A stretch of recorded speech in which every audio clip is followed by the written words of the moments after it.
Good morning, नमस्ते। आप सब कैसे हैं? आई होप आप लोग बहुत अच्छे होंगे, स्वस्थ होंगे, मस्त होंगे।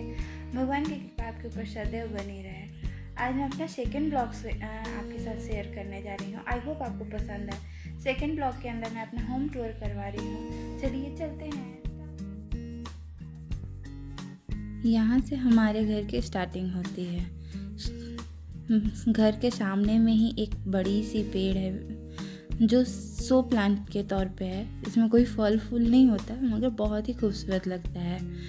और ये मेरा मेन गेट खुलते ही कुछ इस तरीके का सामने से दिखता है।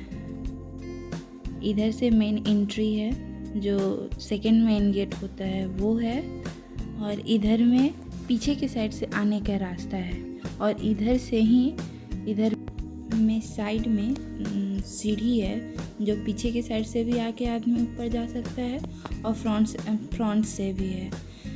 अंदर से कनेक्टेड नहीं है। इधर चलिए अब मेन गेट कहने का मतलब सेकंड मेन गेट की तरह। और सेकंड मेन गेट के इंटर करने से पहले ये साइड में ही एक जूता चप्पल रखने का कबर्ड बना हुआ है। और यहाँ पे मेन गेट पे इंटर करते हैं। खोलते ही मेरे घर का सबसे खूबसूरत पार्ट स्टार्ट होता है। मेरा हॉल, लिविंग एरिया, जो भी कहिए, सबसे खूबसूरत मुझे अपने घर का यही पार्ट लगता है, जिसमें 3 सीटर सोफ़ा और 2 सीटर सोफ़ा लगे हुए हैं। एक सेंटर टेबल, ये कॉर्नर टेबल है जिसपे एक सुंदर सा खूबसूरत सा फ्लावर पॉट है और एक कैलेंडर रखा हुआ है। मेरे घर में ज़्यादा कुछ आपको नहीं दिखेगा मगर जो भी है बहुत खूबसूरत और प्यारा है। इसी में सोफ़ा के बगल में एक सिंगल बेड लगा हुआ है, जो इस रूम की खूबसूरती को और भी बढ़ाने का काम करता है।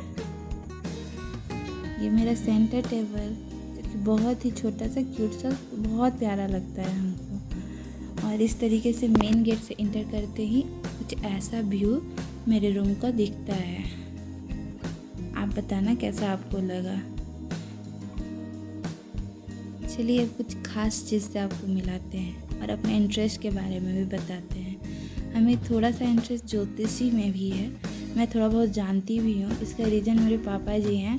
और ये बुक मेरे पापा जी के द्वारा लिखा हुआ है, जिनका नाम विभूति भूषण पाठक है। उपनिषद कथा का तत्वार्थ बोध। और ये मेरी दीदी के द्वारा लिखा हुआ है, डॉक्टर श्वेता पाठक। विहंगम योग पद्धति में योग साधना का स्वरूप। ये पंचांग कहते हैं, जिसके माध्यम से सारे पर्व, त्यौहार, जन्म कुंडली वगैरह बनाने में सहायक होता है। और हाँ, मेरे हॉल में एक छोटा सा टीवी भी लगा हुआ है। वैसे तो यूज़ कम है बट कभी कभी न्यूज़ देखने का काम में आता है। और यहाँ से ही, हॉल से ही मेरा किचन, मेरा डाइनिंग टेबल, ये सारा नज़र आता है। हॉल से इंटर करते ही ये सामने में किचन दिखा, उसके बगल में ये मेरा मास्टर बेडरूम। और इधर आते हैं तो सामने में बाथरूम है। मतलब कि डाइनिंग एरिया से ही कनेक्टेड सारे एरिया हैं। ये मेरा सेकंड रूम, जो एज ए गेस्ट रूम के तौर पे है, क्योंकि हम यहाँ पे, मैं और मेरे हस्बैंड ही सिर्फ रहते हैं, तो ये रूम एक खाली ही रहता है। और यहाँ पे नीचे से कॉर्नर पे मेरे भगवान जी लोग रहते हैं, क्योंकि स्पेशली कोई भगवान जी का रूम नहीं है, इसलिए मैं यहाँ पे ही इनको स्थान दी हूँ। वैसे भी इस रूम में आना जाना कम होता है, तो ये रूम फ्रेश रहता है। और इधर साइड में एक मिरर दिया हुआ है। और इधर एक खिड़की है, ये वार्डरोब है। और ऊपर में भी बहुत सारे कबर्ड दिए हुए हैं, कुछ इस तरीके से। चलिए यहाँ से चलते हैं हम अपने मास्टर बेडरूम में। कहीं भी आपको कुछ सजावट का सामान नहीं दिखेगा, क्योंकि अभी मैं यहाँ पे नई शिफ्ट हुई हूँ। इससे पहले मैं अलीगढ़ में थी। अभी यहाँ पे जॉब का ट्रांसफ़र हुआ है, इसलिए मैं यहाँ पे आ गई हूँ। ये मेरा बेड है। इधर में मेरा गोदरेज है। गोदरेज में भी एक मिरर लगा हुआ है। इस तरीके से बेड का कुछ लुक दिखता है।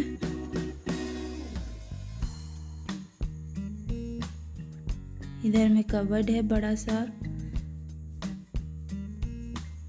ऊपर में भी सामान रखने का स्पेस काफ़ी है। इतना तो सामान भी नहीं है जितना स्पेस दिया हुआ है, इसलिए काफ़ी फ्रेश सा फीलिंग होता है। ये मेरे गोदरेज के साथ अटैच मिरर, सबसे ज़्यादा यूज इसी मिरर का होता है क्योंकि सारे सामान भी इसी रूम में है, तो इस मिरर का यूज़ ज़्यादा कंफर्टेबल लगता है। और ये मेरा कर्टन कुछ इस तरीके का है। अब चलिए डाइनिंग टेबल की ओर चलते हैं। डाइनिंग टेबल मेरा 4 सीटर है। इस पे भी कुछ खास सजावट का सामान नहीं है, बस 4 टेबल मैट रखा हुआ है। एक टेबल मैट के ऊपर एक फ्लावर पॉट रखा हुआ है जिसमें आर्टिफिशियल फ्लावर है, 2 वाटर बोतल है, ये फ्रूट खाने वाला डांसर है, और 2 ब्लैक पेपर और वाइट नमक का रखा हुआ है। और इसी के साथ चलिए अब किचन की तरफ, जो कि ओपन किचन है मेरा। कुछ इस तरीके से स्लैब है जिस पे काउंटर टॉप, जिसके ऊपर एक गैस रखा हुआ है। ये पाइपलाइन से कनेक्टेड है, सिलेंडर की ज़रूरत नहीं पड़ती यहाँ पे। और ये मेरा सिंक एरिया, उसके ऊपर में फ़िल्टर लगा हुआ है। और ये एक बड़ी सी खिड़की है जिसके ऊपर कॉफ़ी मग रखा हुआ है। और एक उधर खिड़की है, एक इधर खिड़की है। ये बाहर सीढ़ी की तरफ से कनेक्टेड था ना, वही खिड़की है ये। तो आमने सामने खिड़की होने की वजह से क्रॉस वेंटिलेशन अच्छा बना रहता है। यहाँ पे चिमनी नहीं है, फिर भी कुछ ऐसा प्रॉब्लम नहीं होता है। और ऊपर में बहुत सारा वार्डरोब बना हुआ है। और ये ओपन करते ही पीछे का बालकनी है, किचन से ही कनेक्टेड बालकनी है, जहाँ काफ़ी बड़ा स्पेसियस बालकनी दिया हुआ है, जिधर मैं कपड़ा सुखाने का काम वगैरह ये सब सारा काम इधर ही कर लेती हूँ, ऊपर जाने की ज़रूरत नहीं पड़ती। इधर साइड में एक वॉश बेसिन दिया हुआ है जो सुबह कभी कभी काम में आता है। वैसे तो बाहर आना कम ही होता है, सब अंदर ही हो जाता है। और इधर 2 टैप और दिया हुआ है। जनरली लोग वॉशिंग मशीन को बाहर में ही रखना प्रेफर करते हैं, इसके लिए दिया ये हुआ है। और ये बाहर से दिखाए थे ना पीछे से एंट्री का, उधर ही साइड का ये एंट्री है। बस इतना ही।